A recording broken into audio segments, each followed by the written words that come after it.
Soy Natalie Carter, tengo 34 años, y mi casa adosada de 3 habitaciones la compré a base de trabajo duro, jornadas larguísimas, vacaciones canceladas y 6 años seguidos repitiéndome que la paz valía cada sacrificio.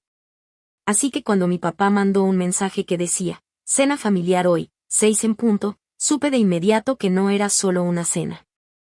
En mi familia, ese tipo de mensajes casi siempre significaba que ya habían tomado una decisión, y solo estaban esperando a que yo me sentara para fingir que aún tenía opción. En cuanto entré al restaurante, lo sentí. Los ojos de mi mamá estaban rojos, la canasta de pan seguía intacta, y el ambiente alrededor de la mesa era denso, como si todos hubieran ensayado su papel, menos yo.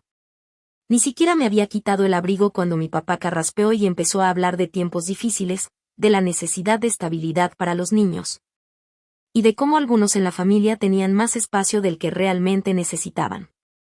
Y entonces llegó lo que yo ya venía viendo venir. Habían decidido que mi hermano, su esposa y sus hijos se mudarían a mi casa, porque, según mi mamá, yo tenía cuartos de sobra y ninguna razón válida para quedármelos solo para mí. Dije que no. Primero con calma, luego con más firmeza. Fue ahí cuando mi mamá se inclinó hacia adelante y explotó, cállate. Es tu responsabilidad. A su lado, mi hermano sonreía como si ya hubiera ganado, como si mi casa ya tuviera su nombre, como si mi vida fuera solo otra cuenta que la familia esperaba que yo pagara. Miré la mesa. Las caras, el silencio incómodo, la forma en que estaban dispuestos a ofrecer mi casa sin siquiera considerar que yo estaba ahí, y algo dentro de mí se quedó completamente quieto. Entonces me levanté, saqué el celular de mi bolso y dije. Entonces creo que este es el momento perfecto para una sorpresa. Antes de mostrarles lo que pasó después y por qué toda esa mesa se quedó en silencio en cuanto encendí la pantalla, dime desde dónde estás viendo esto y qué hora es donde vives. Porque tengo la sensación de que esta historia va a llegar mucho más lejos de lo que mi familia jamás imaginó.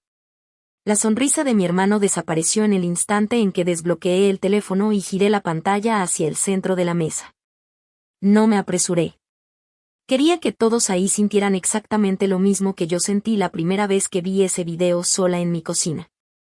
La grabación comenzó mostrando la fachada de mi townhouse en plena tarde soleada de un martes. En la esquina del video se veía claramente el sello de tiempo. Mi porche lucía igual de tranquilo y normal que siempre cuando yo estaba fuera por trabajo. Entonces apareció él. Caminó por mi entrada, volteó a ver a los lados una sola vez y sacó una llave del bolsillo. No tocó el timbre, no mandó mensaje, no llamó. Solo una llave duplicada entrando directo a mi cerradura, como si mi casa fuera suya. Mi mamá soltó un sonido ahogado a mi lado, pero yo no detuve el video. El siguiente clip era de la cámara del pasillo. Se movía dentro de mi casa con una seguridad inquietante, como alguien que ya la conocía perfectamente. Entró directo a mi oficina, luego a mi recámara, y volvió a salir con mi laptop de trabajo, la caja de terciopelo con las joyas que me dejó mi abuela, y la cajita donde guardaba efectivo de emergencia y mi tablet. No dudó ni una vez. Sabía exactamente dónde estaba todo. Sabía cuánto tiempo tenía. Sabía perfectamente lo que estaba haciendo. Después puse el video de la cochera con audio. Se le veía cargando todo a la cajuela mientras se reía hablando por teléfono. Con unas cosas más y ya podemos ponernos al corriente con las tarjetas, dijo. La mesa entera se quedó en silencio absoluto. La esposa de él giró tan rápido hacia él que pensé que iba a vomitar ahí mismo. ¿Qué tarjetas? Susurró. Él abrió la boca, pero antes de que pudiera inventar algo, puse otro clip. Misma semana, misma llave copiada, misma mirada rápida alrededor. Esta vez salía de mi garaje con una caja de herramientas y una cafetera expreso que ni siquiera había notado que faltaba todavía. Mi papá por fin habló. Que esto se tenía que hablar en privado, dijo. Lo miré directo a los ojos. Ustedes no tuvieron problema en hablar de mi casa frente a todos. Creo que podemos sobrevivir a hablar del robo de él de la misma forma. Mi mamá empezó a llorar fuerte. De ese llanto que siempre usaba cuando necesitaba mover la conversación lejos de la realidad.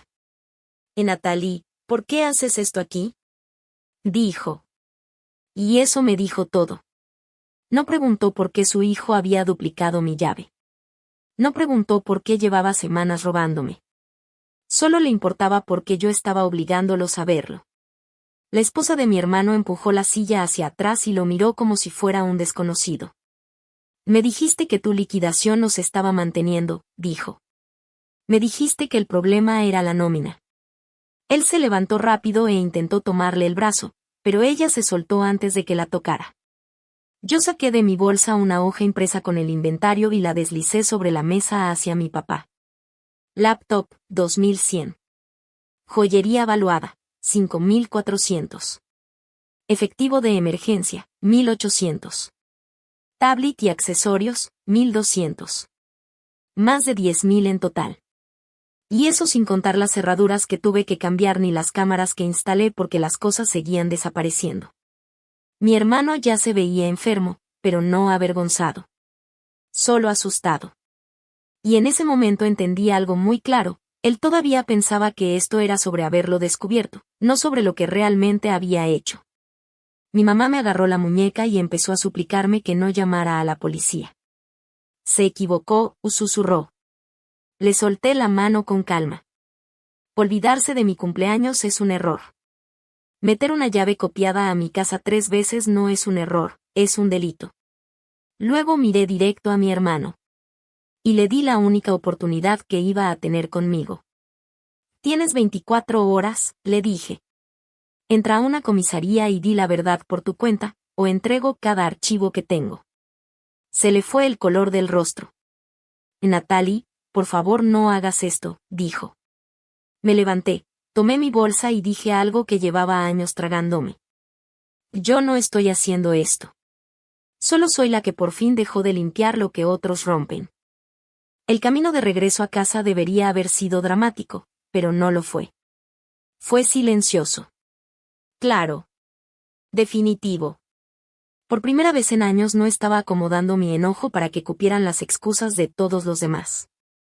Entré a mi casa, cerré con llave, revisé cada cámara y me senté en la isla de la cocina con mi laptop. Y empecé a trabajar. Creé una carpeta con cada video, cada fecha, cada captura de pantalla, cada recibo de las cosas que él se llevó. Hice una lista de lo robado con valores, agregué números de serie, respaldé todo en la nube y después lo copié a un disco externo.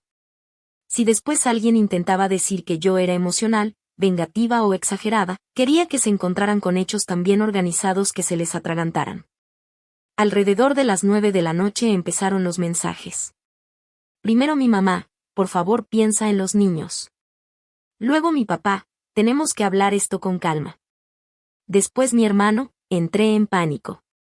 Estaba desesperado. Lo puedo arreglar. Por favor no arruines mi vida. No respondí ninguno. Silencié la conversación y seguí trabajando. Entonces llegó otro mensaje. De su esposa. Yo no sabía, escribió. Te juro que no sabía. Me quedé viendo ese mensaje un momento más. En la cena, su cara de shock se había visto real.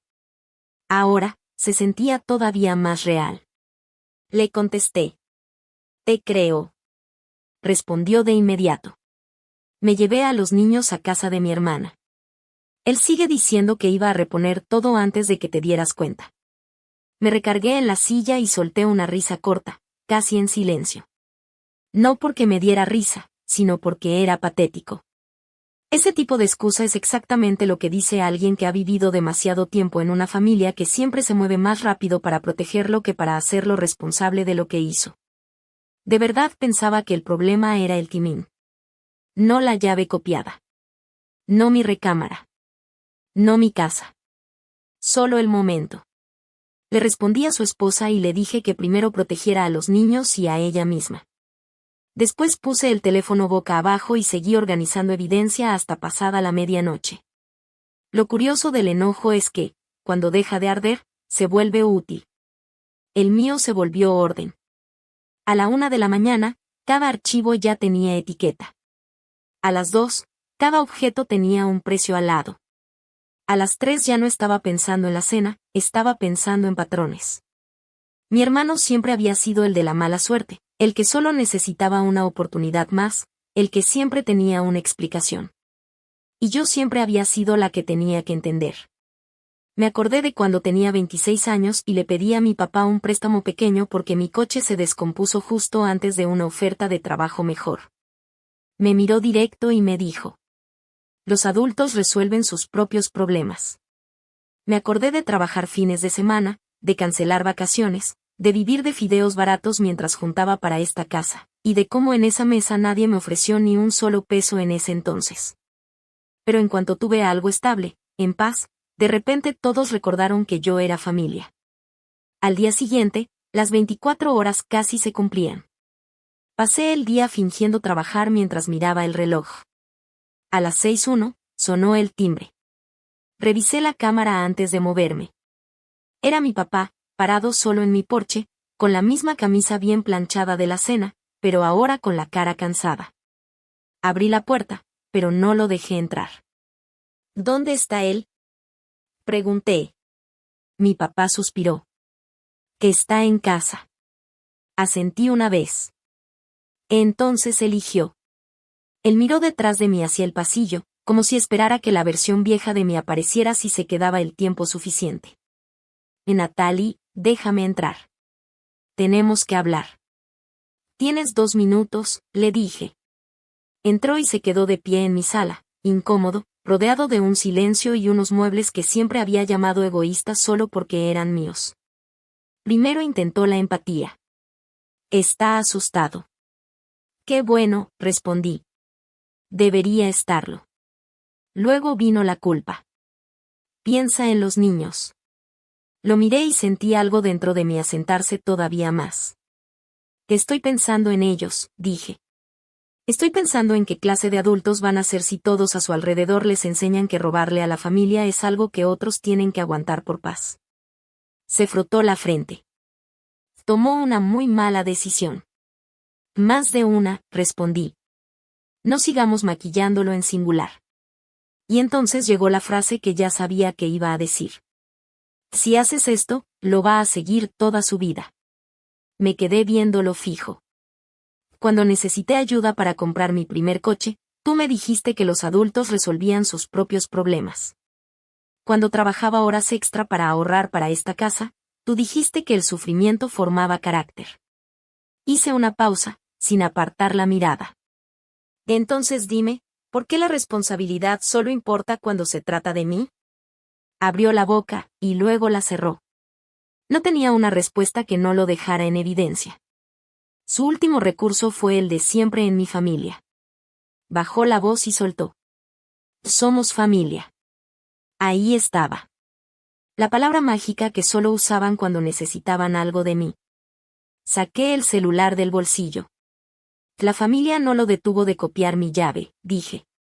La familia no lo detuvo de entrar a mi recámara. La familia no los detuvo a ustedes de querer meterlo a mi casa después de que me robó. Marqué a la línea de la policía para reportes no urgentes mientras mi papá escuchaba en silencio.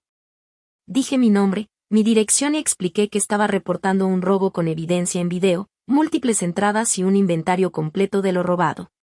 Cuando colgué, mi papá me miró como si estuviera viendo a alguien completamente distinto. Y estaba bien. Por fin lo era.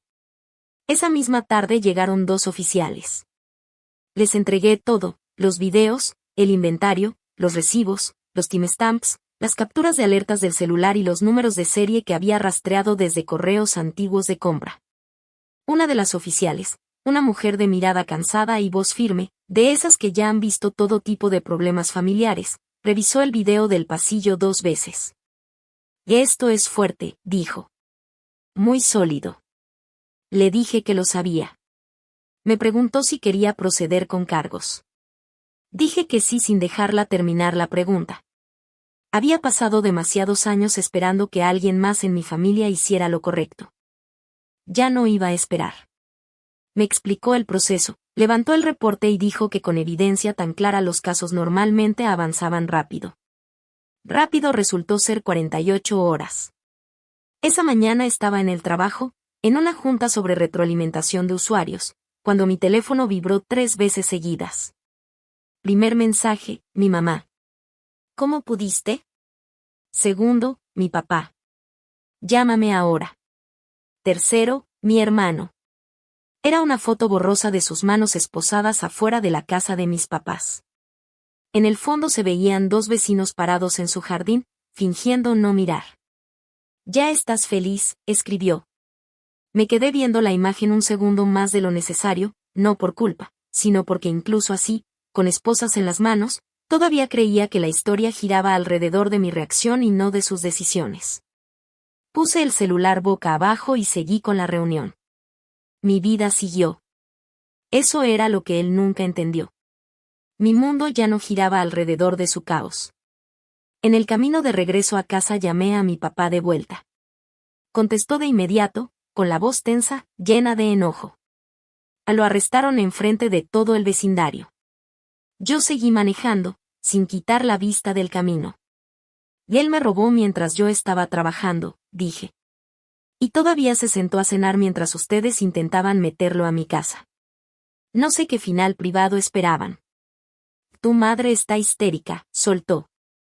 Mi madre no estaba histérica cuando me dijo que me callara, respondí. Hubo un silencio. Luego, muy bajo, dijo. Estás destruyendo a esta familia. Me reí. No porque fuera gracioso, sino porque a esas alturas la verdad ya se sentía hasta ligera. No, papá. Solo soy la primera en esta familia que dejó de mentir. Y me colgó. Esa misma noche me llamó su esposa. Sonaba agotada, como si no hubiera dormido desde la cena. Yo lo denuncié, dijo. No hizo falta que explicara más. Voy, pedí el divorcio. Los niños están conmigo. Cerré los ojos un segundo y me apoyé en la barra de la cocina. Lo siento, dije. No lo estés, respondió ella, soltando un suspiro cansado. Creo que estuve casada con excusas, no con un hombre. Eso se me quedó grabado. Excusas, no un hombre. Encajaba demasiado bien. En las siguientes semanas, todo avanzó rápido. La evidencia dejó muy poco espacio para drama en la corte, solo consecuencias. Él aceptó un acuerdo, 18 meses de libertad condicional, servicio comunitario, restitución completa de lo robado, más gastos y costos legales. El total pasó de los $11,000. Mi mamá actuaba como si el hecho de que no fuera a prisión debiera hacerme sentir agradecida. Pero yo no sentía gratitud. Sentía cierre. Cierre de que ya no iba a seguir escuchando que pensara en su futuro cuando él nunca pensó en el mío. Cierre de que estabilidad significaba que yo le debía acceso a todo lo que construí. Cierre de que mis límites eran crueldad solo porque a otros no les convenían. Y entonces llegó otra capa de la verdad. 3 semanas después del arresto, mi papá me llamó para que fuera a la casa de antes. Decía que había algo importante que teníamos que hablar. Debí decir que no. Lo supe en cuanto entré a la calle y vi a mi mamá detrás de la ventana, con la cara roja e hinchada. Pero entré igual. Porque una parte de mí todavía quería escuchar esas palabras que nunca llegaron en años. Estábamos mal. Perdón. Te fallamos. En vez de eso, entré a la cocina y encontré papeles sobre la mesa, estados de cuenta, avisos de atraso, una libreta amarilla llena de números. Mi papá deslizó uno hacia mí.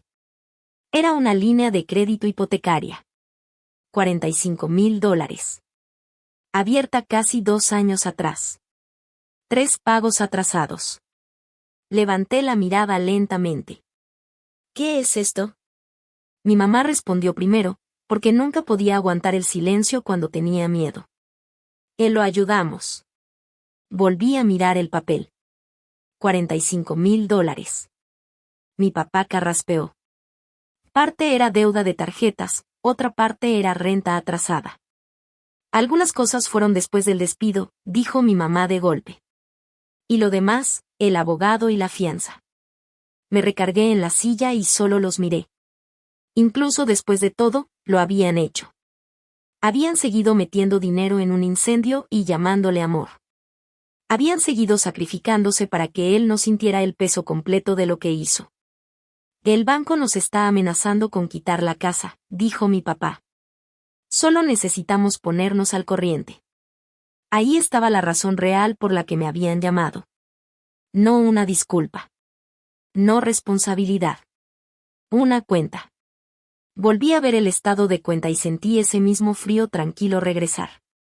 El mismo que en el restaurante, cuando entendí que nadie en esa mesa me había invitado a una conversación, me habían invitado a una rendición.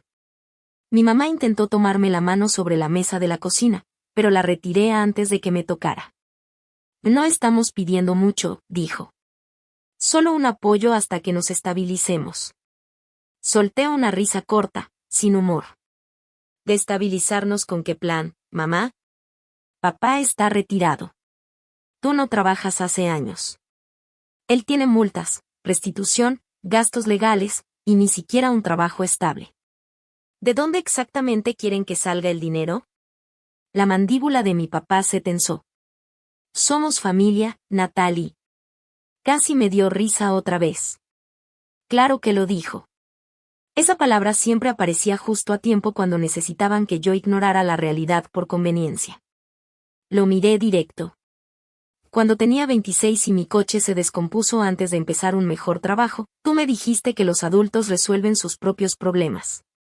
Cuando trabajaba noches y fines de semana para mi enganche, me dijiste que el sacrificio forma carácter. Cuando compré esta casa sola, me llamaste independiente. Hice una pausa. Entonces dime, ¿por qué la independencia es virtud cuando se trata de mí, pero castigo cuando se trata de él? Mi mamá empezó a llorar otra vez. Porque tú siempre has sido la que puede con todo. Esa frase pegó exactamente como siempre. No como un halago, sino como permiso para seguir pidiéndome menos a mí y más de mí al mismo tiempo. Negué despacio. No. Yo era la que ustedes se sentían cómodos decepcionando. Mi papá se recargó en la silla como si lo hubiera golpeado. Mi mamá se tapó la boca. Pero seguí. Porque ya no estaba dispuesta a suavizar la verdad para que ellos la pudieran digerir. A mí me llamaban fuerte cada vez que querían que aguantara más. A él lo llamaban sobrecargado cada vez que querían justificarlo. Y ahora quieren que pague el hoyo que hicieron protegiendo a un hombre que copió mi llave, robó de mi recámara y todavía se sentó a cenar mientras ustedes lo querían meter a mi casa. El llanto de mi mamá se hizo más fuerte. Podemos perder esta casa. Miré alrededor de la cocina. Los mismos gabinetes. La misma luz colgante. El mismo lugar donde siempre se había decidido todo, sin mí. Era el mismo lugar donde habían pasado todas las fiestas de mi infancia. El mismo sitio donde entendí, mucho antes de tener palabras para decirlo, que la capacidad en un hijo muchas veces se vuelve invisibilidad cuando el otro necesita demasiado. Sabía perfectamente qué significaba perder esa casa para ellos. Eso no cambió mi respuesta. Entonces debieron dejarlo fracasar hace años, dije. La cara de mi papá se endureció de una forma que no veía desde que era adolescente. ¿Entonces eso es todo? ¿De verdad vas a dejar que tus propios padres pierdan su casa? Me levanté despacio, tomé mi bolsa y dije lo único honesto que quedaba en esa habitación. No. Su hijo hizo eso. Mi mamá empujó la silla hacia atrás y se puso de pie también, con las lágrimas corriéndole por la cara. Si sales por esa puerta ahora, no vuelvas a llamarte nuestra hija. La miré un segundo largo. Dolía, pero no como antes. No era una herida abierta. Era más como una radiografía, fría, clara, mostrando exactamente lo que siempre había estado ahí. Tal vez debieron pensar en eso antes de pedirle a su hija que pagara las deudas del hijo que la robó, dije. Y me fui. Llegué hasta el coche y ahí me empezaron a temblar las manos. Y ni siquiera era culpa. Era enojo.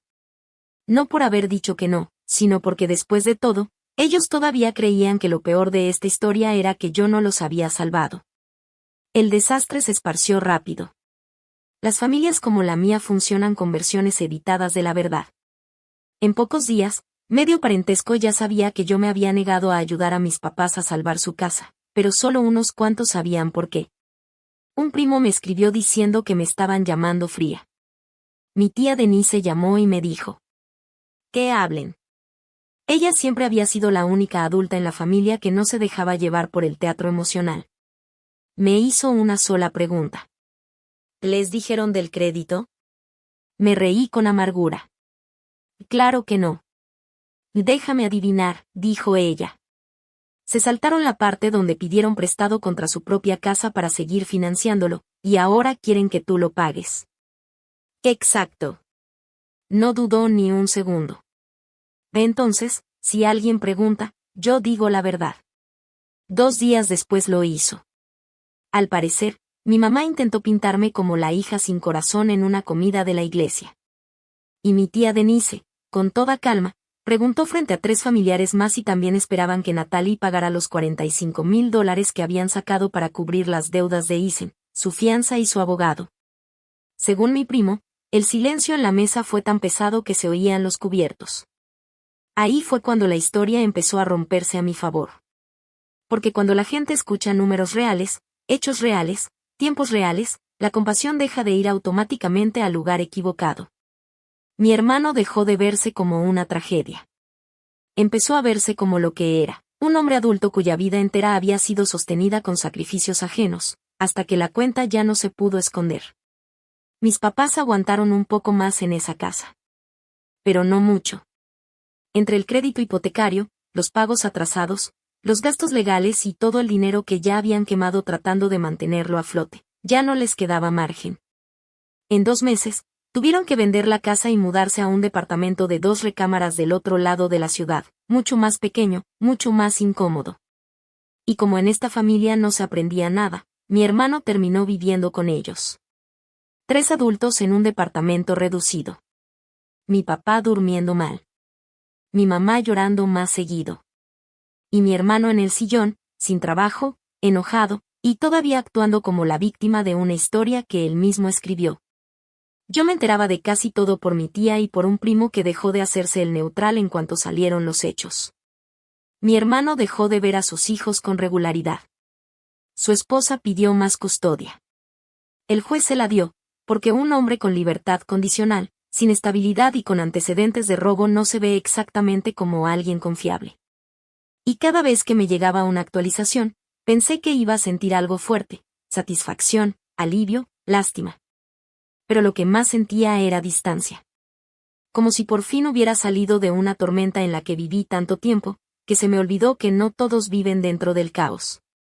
La ruptura familiar pasó primero en silencio, y luego de golpe. Algunos parientes dejaron de hablarme por completo. Y, honestamente, eso se sintió menos como castigo y más como paz. Otros seguían mandando esos mensajes sabios que la gente escribe cuando quiere sonar profunda sin decir nada útil. Familia es familia. La vida es corta. No quieres arrepentimientos. Curioso como nadie les mandó esos mensajes a mi hermano antes de que entrara a mi casa con una llave copiada. Los que sí sabían la verdad completa, eran los únicos cuyas opiniones me importaban. Mi tía Denise se quedó firmemente de mi lado. También un primo que admitió que durante años pensó que Isen solo tenía mala suerte, hasta que el arresto lo obligó a ver el patrón, no las excusas. A mi mamá eso le molestó muchísimo. Le molestó perder el control de la historia familiar más que perder la casa. Pero para entonces ya era tarde. Demasiada gente había visto suficiente como para seguir fingiendo que no pasaba nada. Todo el mundo ya sabía del crédito. Todo el mundo sabía de la fianza. Todo el mundo sabía que él me había robado. Y también todo el mundo sabía que mis papás, aún así, habían intentado meterlo a mi casa después de todo eso. Cuando los hechos quedaron sobre la mesa, la historia que ellos contaban sobre que yo era cruel empezó a sonar ridícula incluso para la gente que quería creerles. Mientras tanto, mi hermano fue pagando sus decisiones en formas más pequeñas, más feas, de esas que no salen en ningún titular pero igual te terminan de romper. Consiguió trabajos por contrato unas semanas, y los perdió. Se quejaba de que las citas de la libertad condicional no lo dejaban organizarse, como si el problema fuera el calendario y no lo que había hecho. Perdió una visita supervisada con sus hijos, luego otra. Su esposa llevó eso de regreso a la corte. Y cuando ya habían pasado 6 meses, ella tenía la custodia legal y física completa. Él, con suerte, recibía actualizaciones. Y esa era la parte que se suponía debía romperlo y hacerlo reconocer todo, pero no. Según mi tía Denise, él seguía culpándome a mí. A mí por llamar a la policía. A mí por no darle un lugar donde quedarse. A mí por arruinarle la última oportunidad.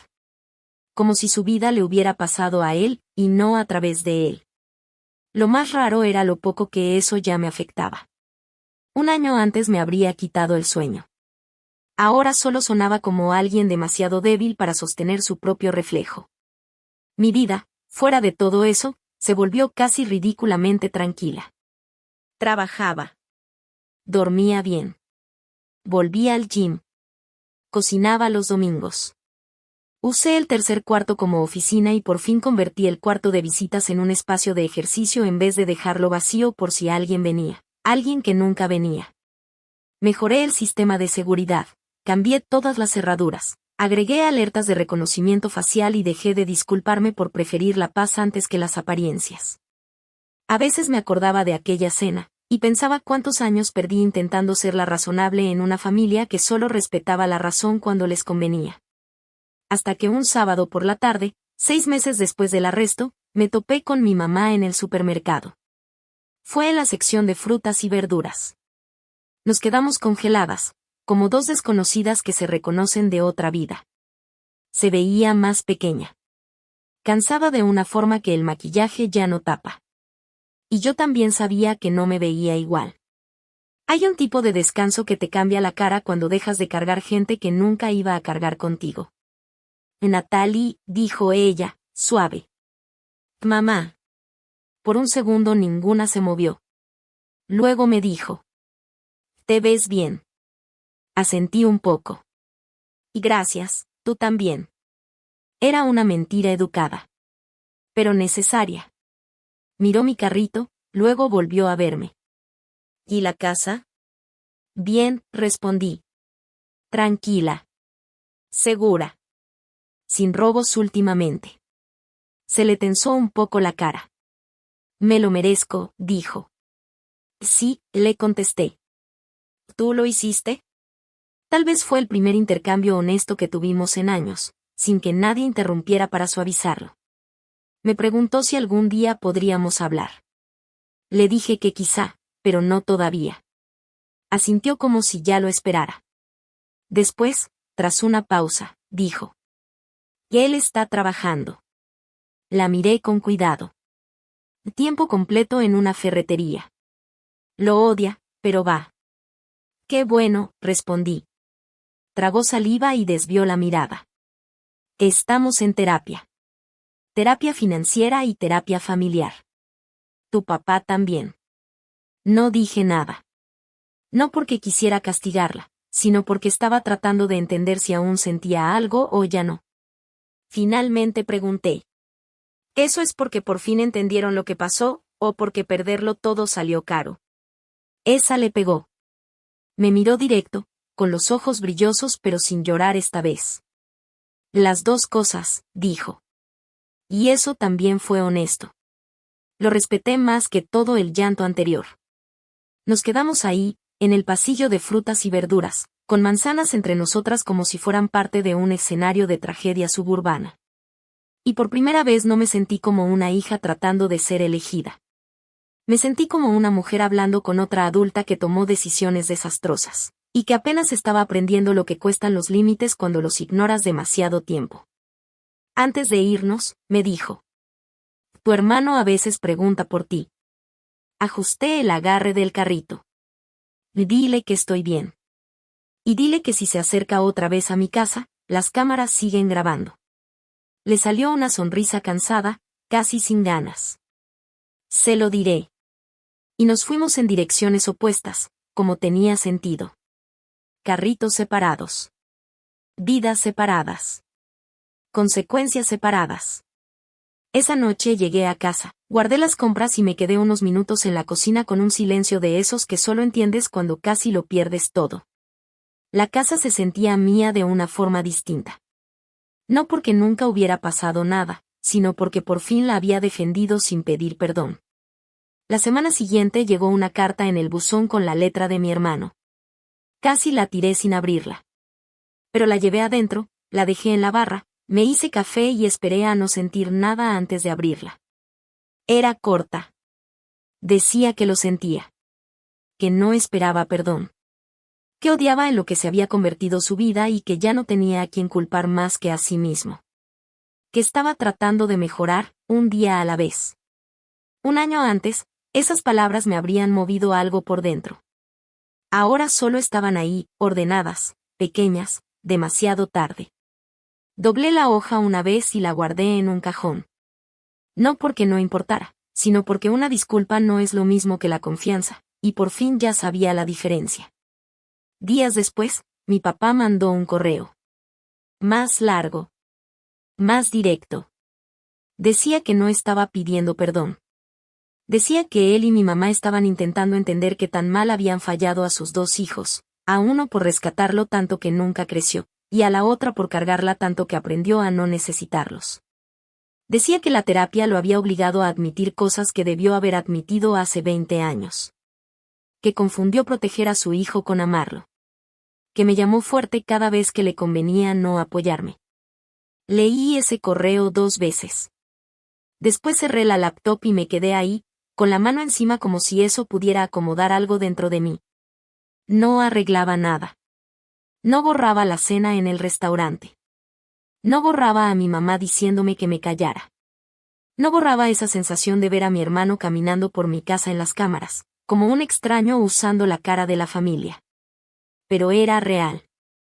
Más real que todo lo que habían dicho cuando el daño todavía estaba fresco. No respondí de inmediato. Y con el tiempo entendí algo, no todo merece respuesta rápida. A veces lo más sano es dejar una verdad donde cae, y permitir que pese.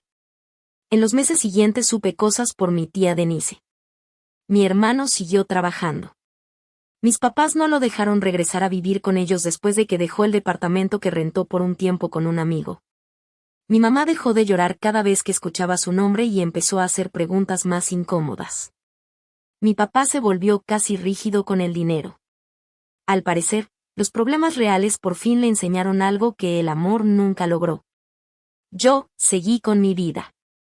Pinté el cuarto de visitas. Compré una caminadora para mi oficina. Empecé a invitar amigos sin esa culpa vieja de sentir que estaba ocupando demasiado espacio. La verdad es que mis límites nunca fueron el problema. Fueron la solución que debí confiar desde antes. Y esa es la parte que mucha gente no quiere entender. La familia no es un pase libre para faltarle al respeto a tu casa, a tu dinero, a tu paz o a tu seguridad. El amor no es acceso ilimitado. La compasión no es convertirse en el fondo de emergencia de personas que no quieren cambiar. Y protegerte no es crueldad, aunque te lo quieran vender así. A veces lo más educativo que puede ver una familia es a una sola persona diciendo no y sosteniéndolo. Sin explicar lo demás. Sin suavizarlo. Sin romperse para que otros estén cómodos. A veces el ejemplo más sano para los hijos es ver a un adulto dejar de justificar lo injustificable, aunque venga de alguien de sangre. Y a veces, guardar evidencia, decir la verdad y tomar distancia no es venganza. Es responsabilidad. Es respeto propio. Es el primer límite honesto dentro de un sistema construido sobre culpa. Yo sigo viviendo en mi townhouse. Un cuarto para dormir. Uno para trabajar. Uno para la vida que yo elegí. Las cámaras siguen ahí. Las cerraduras son más seguras. La casa está más silenciosa que nunca. Y quizá ese es el final más satisfactorio de todos. No que todos los que me dañaron sufrieran, aunque varios sí lo hicieron. No que por fin admitieran que yo tenía razón, aunque algunos lo hicieron. Sino que ya no necesito su versión de justicia para sentirme completa.